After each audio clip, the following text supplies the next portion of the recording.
Oh, buckle up because this is actually happening, and trust me, the palace walls are shaking. This isn't some random rumor whispered over tea. No. London is buzzing because for the first time in decades, the British Parliament, yes, the actual government, is stepping into the royal drama and preparing to do what the monarchy has avoided for years. Strip Prince Harry and Meghan Markle of their royal titles.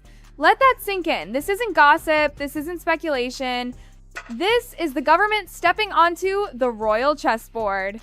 Behind those cold stone walls of Westminster, lawmakers are drawing up something fierce. The Letters Patent Reform Act. Basically a royal reset button big enough to rewrite history. Even palace insiders who've seen every scandal from divorces to abdications are apparently stunned. Like, jaws on the floor, stunned. And the goal? Simple, savage, brutal. Clean the royal slate. Remove every title that no longer represents service, duty, or dignity.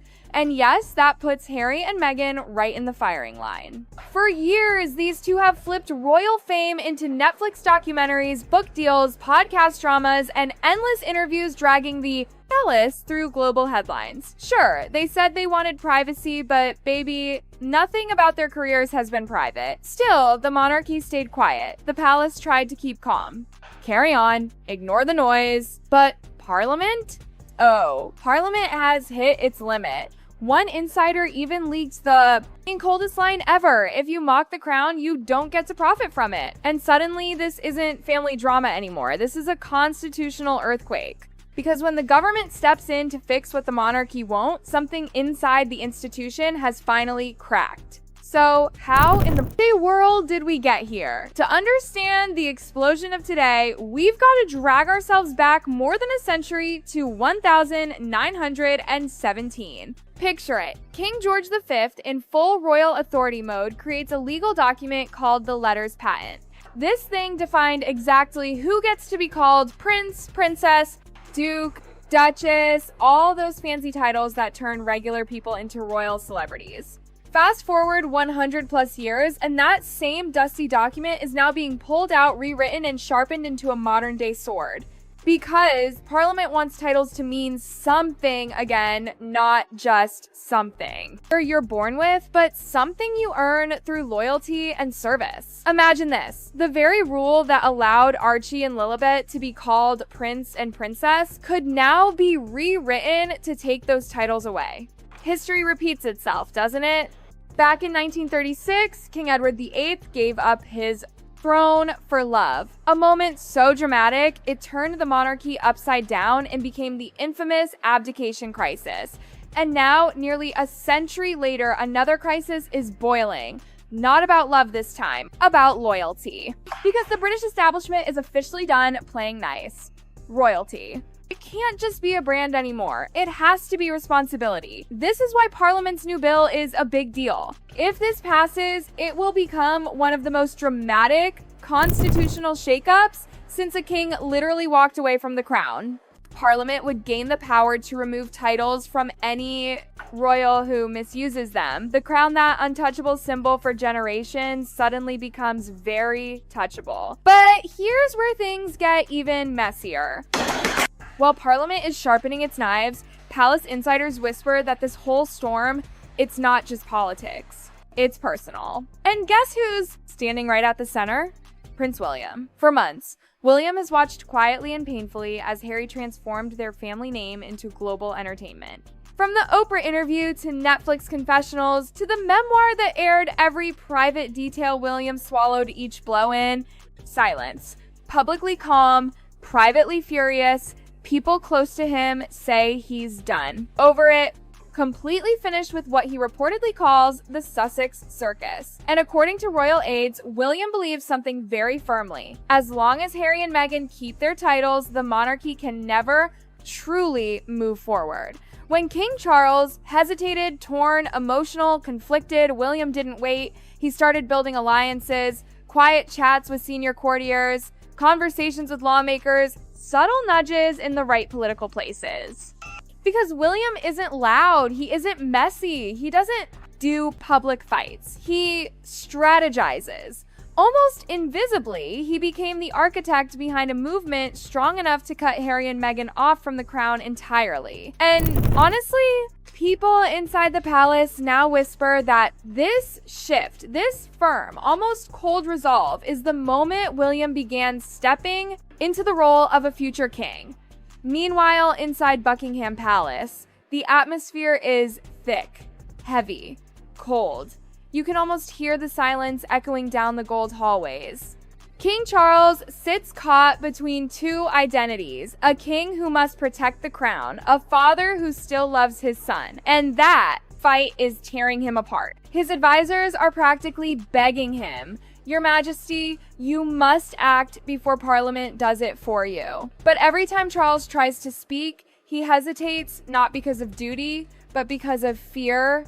Fear of headlines screaming, "King punishes Black Duchess," fear of backlash in America, fear of being the king remembered for breaking his own family. And while the king hesitates, his heir does not. William is moving, quietly, decisively, relentlessly.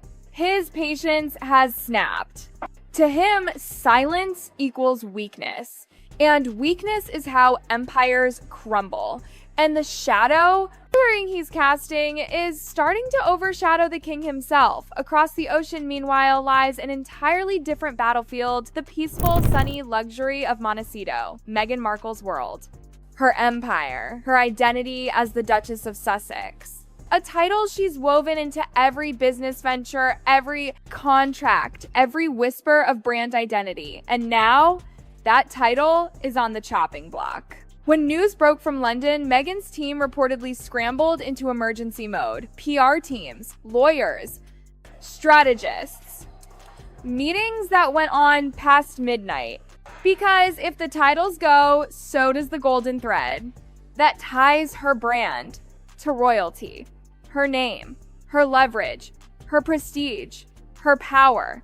And reports claim Meghan even used Duchess of Sussex as a legal surname in some filings, meaning the fallout could be a branding catastrophe. For Meghan, this isn't politics. It's personal. It's identity. Because what happens to a duchess who is no longer a duchess? And what happens to her children if Parliament decides California kids shouldn't hold British princely titles? Everything is crumbling piece by piece. And while Meghan stands angry, terrified, defensive, Harry stands devastated. For him, losing his title is losing the last piece of who he was. Without Prince Harry, he's not the beloved global figure, he's just another celebrity trying to sell a story. And every call he reportedly makes to his father ends the same way. Silence. Harry is unraveling. Completely. The man once adored as the people's prince, the wild hero of the British military, the cheeky, beloved redheaded royal now finds himself staring at the possibility of losing the one thing that separated him from every other Hollywood celebrity, his title. Without Prince Harry, he's just Harry. Without the Duke of Sussex, he's just another man with a Netflix contract and a messy family story. Friends say he's spiraling desperately, calling the palace again and again, trying to reach his father. Some say his voice sounded pleading, others say angry. One source even claimed there were moments when he sounded like he didn't recognize his own life anymore. And each call ends the same way. Silence. Cold, heavy, suffocating silence. Because now, this isn't about a family fight. This is Parliament stepping in, and Parliament does not do emotional phone calls.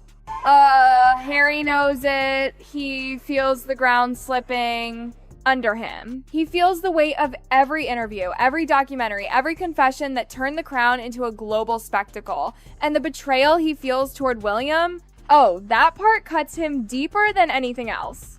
Sources inside the palace leaked that when Harry learned William wasn't just standing by, but quietly supporting Parliament's plan, he reportedly burst into anger. But William's side, ice cold. According to one insider, William's response was simply, he made his choices, now he has to live with them. That's the sound of a door slamming shut, a brother refusing to be seen. A brother anymore. A future king making a decision not with emotion, but with duty. To William, Harry isn't family at this point. He's a risk, a walking scandal, a liability the monarchy can't afford anymore. Meanwhile, inside Buckingham Palace, the atmosphere has turned into an emotional battlefield where no one speaks loudly because they don't have to. The silence itself is shouting. The environment is so tense that aides reportedly tiptoe around the king, avoiding eye contact, avoiding hard questions. Charles is torn apart, truly ripped between throne and blood. He wants to protect the crown, but he also wants to protect the son he once cradled. And the pressure on him, unbelievable. Lawmakers are essentially telling him, if you don't act, we will. To the world, Charles may look calm, but behind the palace doors, he's losing control. He fears headlines calling him heartless, cruel, racist. He fears losing American goodwill. He fears that removing titles will turn Harry and Meghan into martyrs. History is watching him and he feels it. But time is running out. Because Parliament has no hesitation, no fear, no emotional strings holding it back. Every day, the Letters Patent Reform Act inches closer to completion, and each revision tightens the noose around royal controversies. Prince Andrew, the York sisters, Harry and Meghan, all under the microscope. All listed for title review, all facing the possibility of being erased from royal hierarchy. For Charles, this is humiliation. For William, this is justice. For the palace, this is a long overdue cleanup. And for the public, their reactions are split like never before. But for Meghan Markle, this is a nightmare she never saw coming. Because when the news reached Montecito, the panic inside her home reportedly became chaotic. This isn't just losing a title, it's losing the narrative she spent years building. Her entire brand leans on one shimmering word, Duchess. It's the core of her public image, the foundation of her business empire, the prestige that made her marketable in Hollywood. Without it, she's just Meghan, a former American TV actress. No royal aura, no royal magic, no royal leverage. Her team reportedly scrambled into back-to-back emergency meetings with PR, strategists, crisis managers, lawyers, branding experts, everyone. Because if those titles vanish, the royal fairy tale turned Rebel Duchess storyline collapses instantly. Even worse, reports say some of her contracts and legal filings actually use Meghan, Duchess of Sussex as a formal identifier. If that disappears, entire branding deals may need to be rewritten. Products rebranded, campaigns revised, plans scrapped. For Meghan, this is an identity crisis. In her story, the title wasn't just a crown, it was redemption. Proof that she belongs somewhere powerful after years in Hollywood. Proof that she wasn't just another actress, she was royal. Now it feels like everything she built is dissolving in front of her. But nothing hits Meghan harder than what Parliament is planning for Archie and Lilibet. That's where the emotional earthquake begins. Because Parliament isn't just reviewing her title, or Harry's. They're reviewing the kids' princely titles too. Those little children, toddlers who've barely seen Britain are suddenly at the center of a constitutional storm. The draft reform bill brings back the 1,917 letters patent rule. Only royals who live in and serve the United Kingdom should hold royal titles. Translated bluntly, no service, no titles. Montecito kids don't qualify. That line cuts Meghan like a blade. She doesn't see this as policy. She sees it as punishment, as an attack on her family, as an attempt to erase the royal identities she believed were her children's birthright. But Parliament, their tone is freezing cold. They say, it's not personal, it's structural. Titles should reflect duty, not lifestyle. And duty can't be done from a $14 million California mansion. Meghan reportedly broke down when she realized this wasn't just political drama, this was the end of the royal chapter for her children. She fought for those titles. She argued for them. She believed they were owed. Now they're slipping away. And Harry, even he couldn't hold it together. He started seeing their future without titles, and he panicked.